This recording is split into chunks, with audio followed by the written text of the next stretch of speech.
it's Jamie with Jamie's Arts a la Cartes. I wanted to bring another project to you. This week we will be making gifts using potholders, and we will fill it with goodies and then a utensil. We will make some tags. I'm going to use the napkin technique. And so we'll make some tags, make them pretty, use some twine, put them in cellophane. Of course, we'll use our Cricut to make some iron-ons. And this should be a fun project, and the folks that get them should really like them. So, got a lot to do. Let's get to it. I did go ahead and create the tags. And then here are my supplies, and you'll notice I have more tags here. So if I have extra Christmas ones, Christmas gifts that I want to do, I've got really pretty tags right there also. So I think we're ready to go over to Design Space and get ready to cut out our designs on our vinyl. Okay, so when I am trying to design any project that I'm going to take over into Design Space for Cricut, I basically will start in Google, and like for this project I would have typed in something like SVG, because that's the format that I need for Cricut, and I would put pot holders, or I'd say kitchen pot holders, just so there's no weird stuff coming up.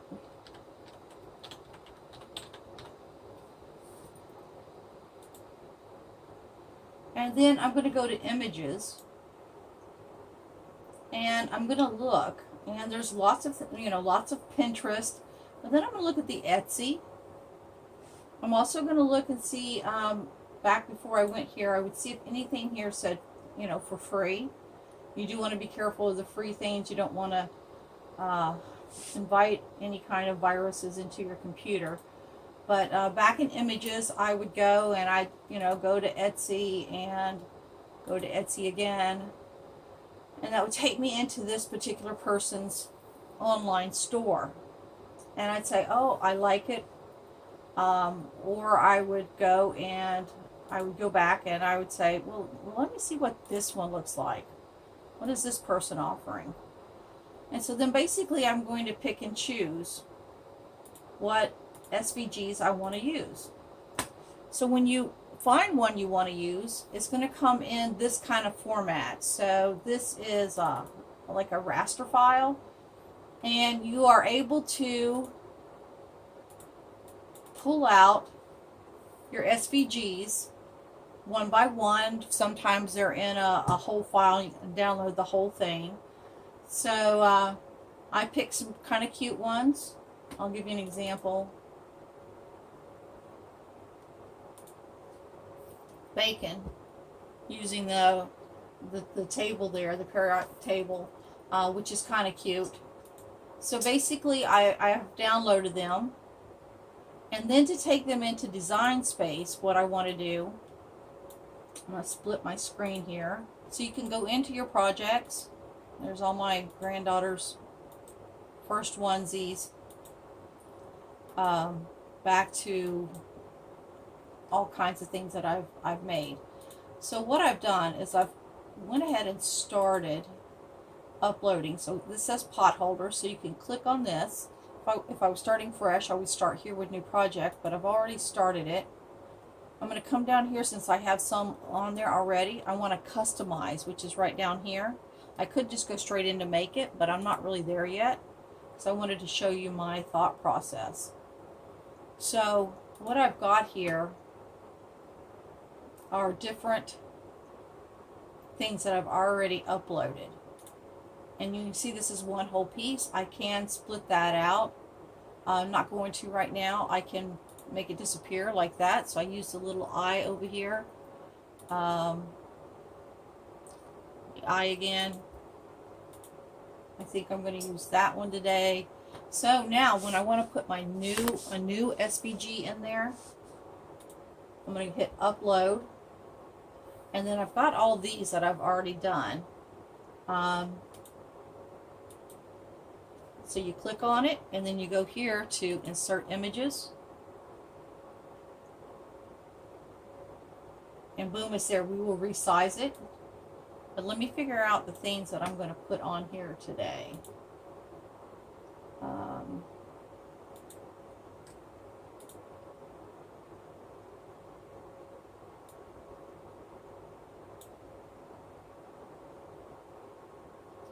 Again, upload, super simple, and I'm going to show you how I bring one in from an SVG.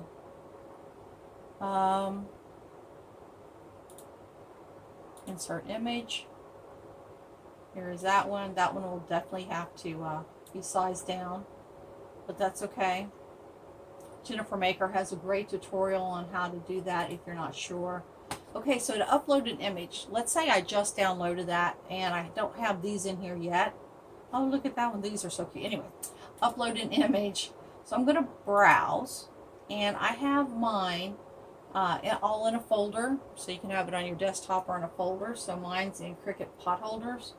So I'm going to say I want this one. So I just click on it, touch open, this one, and then save. And when you're buying these from Etsy, they're already cropped and everything. Another example would be, if you don't, you're going to have to clean up the file, and sometimes it's just easier to, if you see something you like, to buy it. If it's something you're making or creating and you want to clean it up, then you can do that also. I'm going to go ahead and get rid of this one because I've already got that one. So let's say this one's cute. Actually, I want to do that one. And that one, and that one. So we were inserting one before.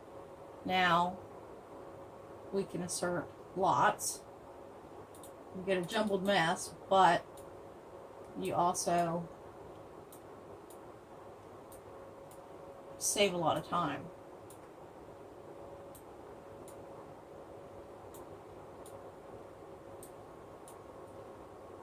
So this is about the size that we want, which would be a 5" by 4.5 inch. So to change this, we're going to take the lock off, because if not, it'll size accordingly. But if you take the lock off, you can put it exactly the way you want it, 4.5 by 5 inches tall, and that will fit right on one of the pot holders that I have bought. So you'll measure your own, and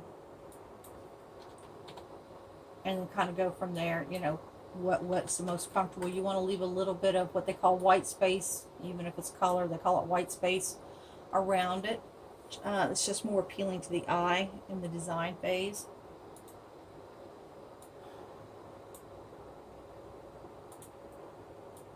All right, I think you get the idea here. Next thing we're going to move to is loading our mats.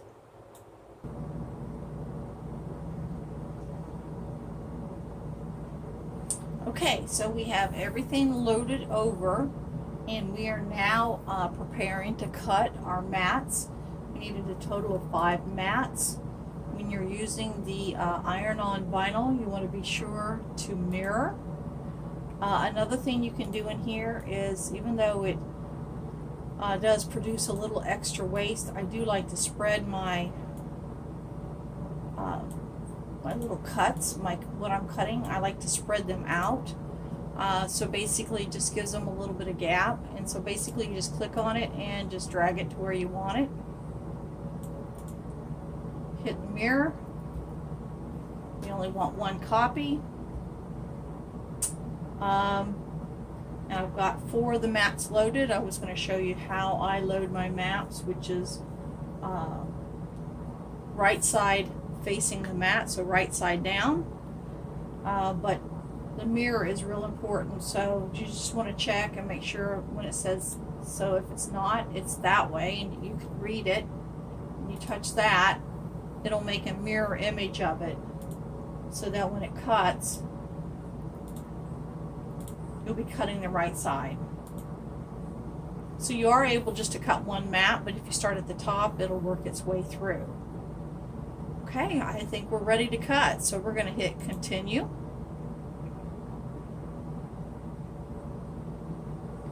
And it wants me to pick out what is my base. So mine is glitter iron-on.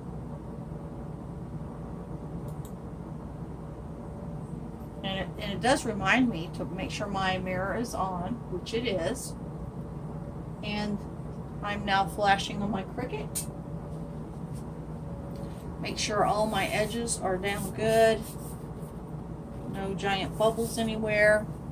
And to load it, you just put it between the, underneath the feeder. Push the load button. I'm going to let it just use a default pressure. If I was doing something odd and I needed to pick, you know, like it cut too deep or something, I could take it up to the next level because you do have multiple choices, like less pressure, default, or more pressure. I'm going to let it be at the default. So now my little Cricut symbol is blinking, so that tells me the machine is ready. So I touch it and it's preparing, and now it's registering. And there it goes.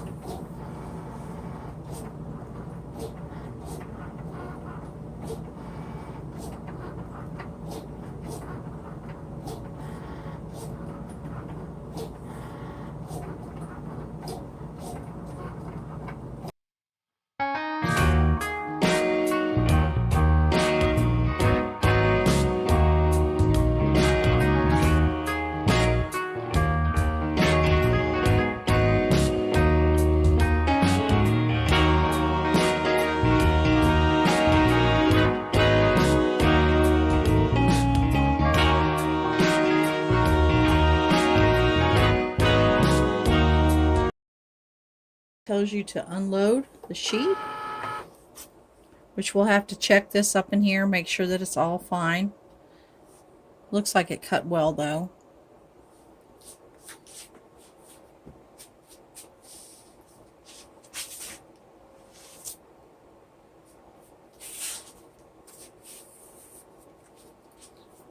To load your next sheet, you simply put it in the grooves, make sure that's all down well. Put it inside the grooves. You see how that doesn't seem happy? So watch what you can do. You can always flip this thing around.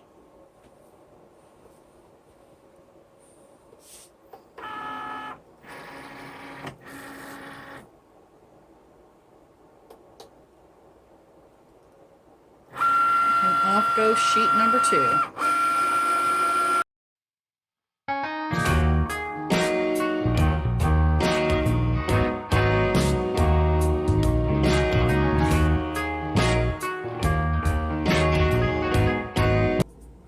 So we have our Cricut work done, and after you get them all cut out, there were 4 on a sheet, so I wanted to make sure you knew how to weed a project, which is what we call taking the pieces off that you don't need for your project. So basically I just bent down the corner and I'm just going to pull this until it releases.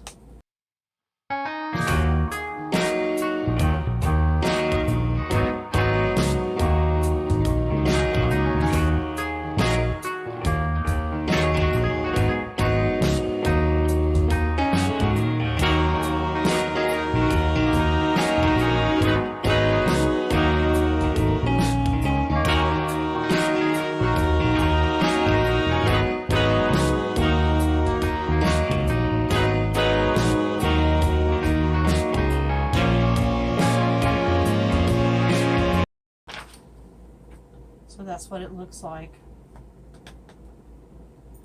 I have one more piece.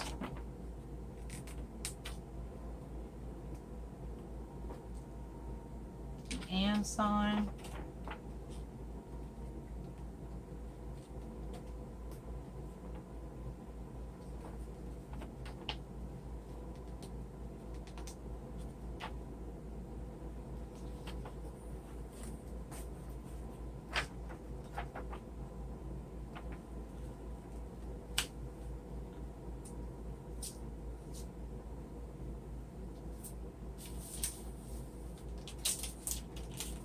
So then the way I literally would line it up, I do take a ruler and I want to make sure that I'm the same from each side.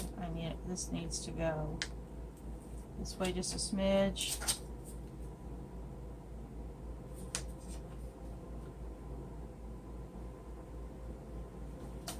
And then I literally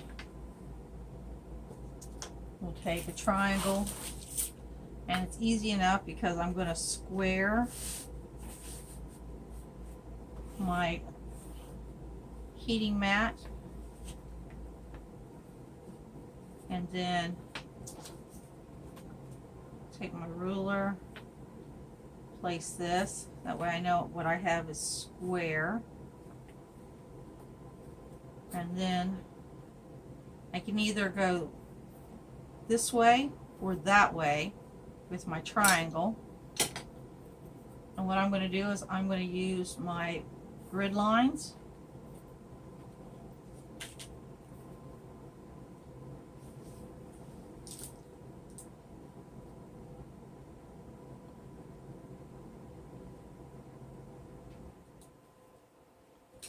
And make sure it is just where I want it to be, and it is.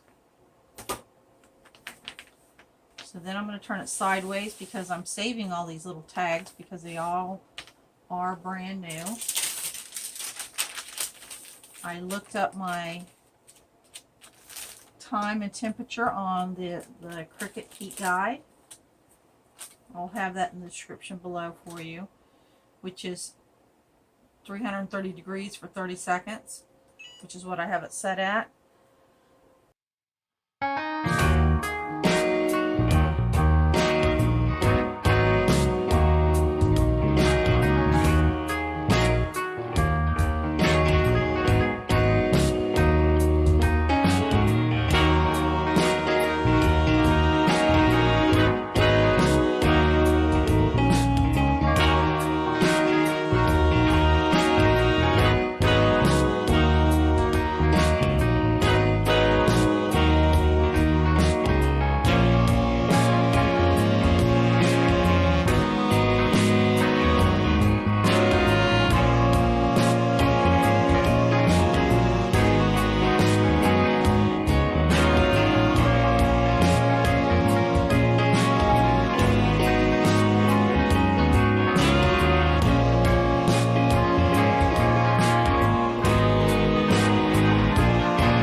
Okay, so I have the pot holder stuffed with a tool and a mix, and now it's time to create the package.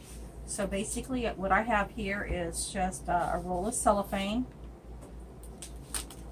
and I'm just gonna make a package out of it just to create that little that gift look. So I've measured, and I'm basically just going a couple inches beyond the width of the knit, of the pot holder, excuse me.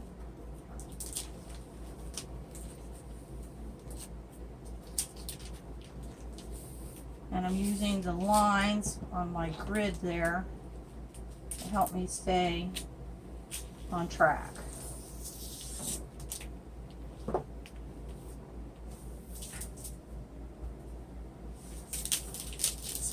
It's a fairly wide roll, so I literally am folding it in half. And make sure I like the placement. Tuck my little tag in there and make my tool go along the side. And then I'm going to put it face down inside my fold. You can do this in bags or however you want to do it. This is just what I had on hand. So I wanted to, again, use up what I've got. So I'm using a transparent tape so that it will blend in with the cellophane. And I'm going to tear a piece good 2.5 inches long, approximate. I don't measure it. Then I'm going to cut it in half, and you'll see why I do that. So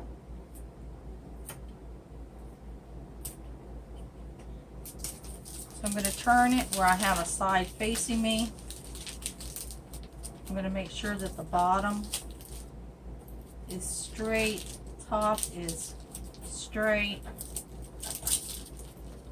and pretty much centered inside. And then I'm going to tuck it like as if I were wrapping a gift. So I'm going to miter that corner right there, and then I'm going to fold it in. And I'm just going to sort of roll it onto itself. And it's moving a little bit, but that's okay. That's why we have that extra. And then I'm going to take my fingers, place it here on the edge, get my tape. I'm going to put the cut side on the roll so that the straight side is on the outer side there. And then take it and do the other side. I found it's easier if you go ahead and get both sides. And make sure it is down to the bottom. And again, tuck the corner like you're doing a package.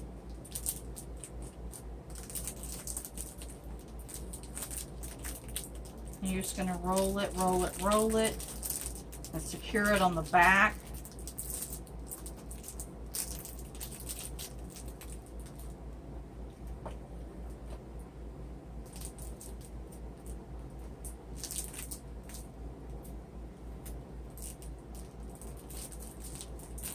Straight side on the package. Use your nail to burnish it down. And then I'll lift up this top piece and make sure that this is all the way in. Go ahead and cut me another piece of tape. Just eyeballing it.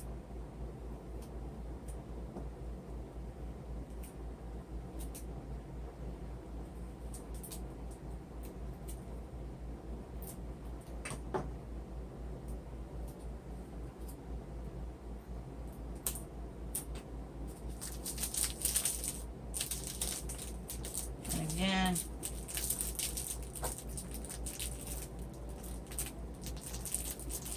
just going to roll it.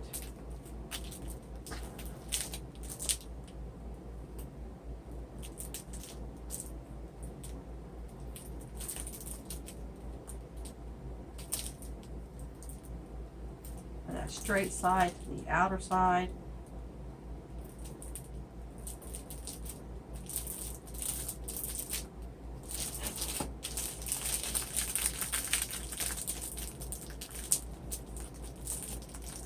I'm sure there's other ways you can make these little, you have a little heat tool, you could seal the edges like that. This is just what I've chosen to do. This is sort of the same technique I would make for a basket.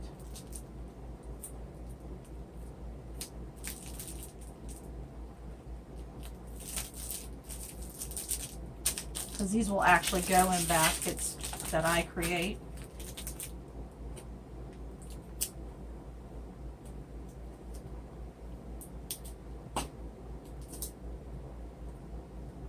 And it'll have a little tag A little bow at the top, a little raffia, or excuse me, burlap. I think I'm going to put burlap on it, burlap and lace.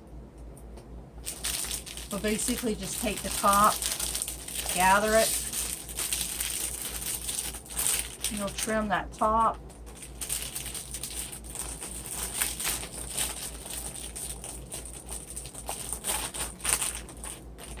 Get your air squeezed out so it will lay nice and flat for you. And you're going to just take this and you're just going to twist around, and that's what will secure the cellophane.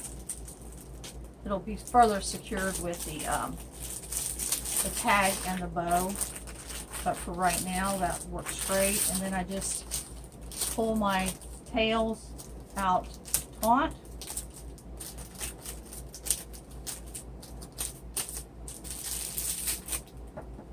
and give it a couple inches. Again, I'm not going to measure, I'm eyeballing it. And then fluff it.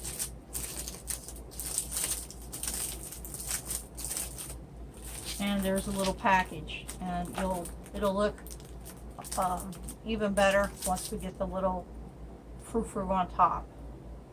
So there is a nice little gift.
Okay, so we are winding down this project.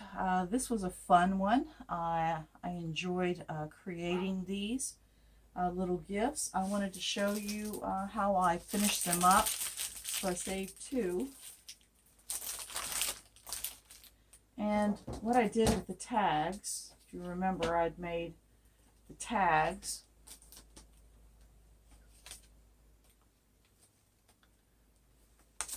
So what I did is I literally printed out on my computer a to and from, cut it out, made a little mat for it out of cardstock. So let's do the tags before we tie everything on there.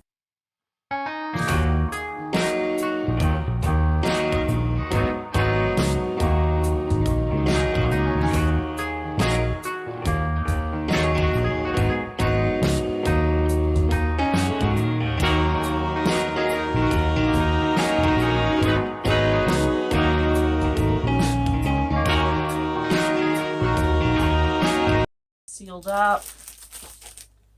I have, I cut some twine, and I made a couple little just dovetail ribbons, burlap with lace. Kind of lends itself to this. Get it about halfway. Tie it. You could pleat it and all that, but I found it really didn't make a difference. I am going to give this a double knot. I want it to be tight, and then a double knot.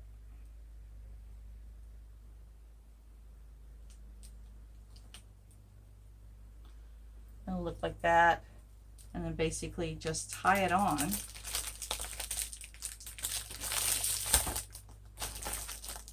Since it's wired ribbon, I'll be able to get it to curl a little bit, or just do whatever I need it to do.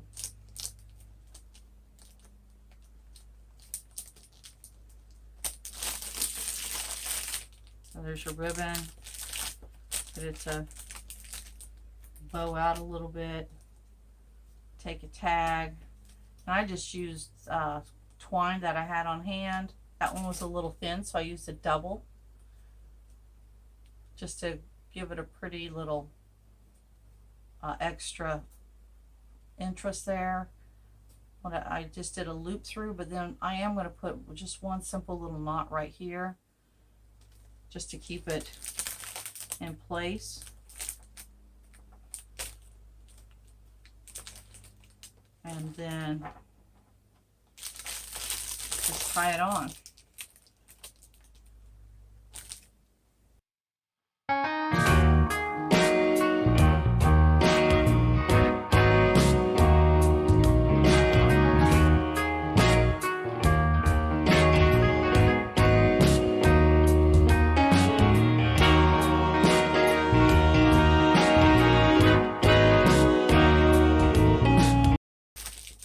I hope you've enjoyed this project. I hope you've been encouraged to create something on your own. The takeaways that I have from this that I want to share is that I found doing it as an assembly line really helped. Here's another one. I'm not sure if it got shown. Tags really add a nice touch. So I did all the tags at one time, and then I did the fronts, and I was like, oh, I really should do something to the back, and so I thought of that, did all those. I cut out all my decals at one time, so it took a little bit of planning on the front side, basically going and finding the SVGs that I wanted to use, and what materials I wanted to go with, what pot holders I had, and then collecting the pot holders and the mixes and the little tools, the different tools that I put in there. But the assembly line seemed to work the best in that you could do all one step at a time, and you got it. I gained in speed as I did that. But it is nice to see it at the end. If I do these again, I probably will buy bags. Because I know I can buy sleeves for my cards and all. So I probably would try to find something like that and not do all this taping in the back. But this was a learning process for myself as well. So you can see I've got different tags on here. So I have the Christmas and Thanksgiving, but I made some other ones that can be for birthday gifts. So I do have some birthdays coming up. But, well, I hope you liked it. If you haven't subscribed to my channel yet, I would ask you to please subscribe so you can see what I come up with next. Having a ball, thinking up new projects, and seeing what I can make work and what doesn't work, and what I would do different next time. So there you go. There are our pot holder gift bag thingies. Technical name there. All right, thank you so much for watching, and until next time, happy crafting.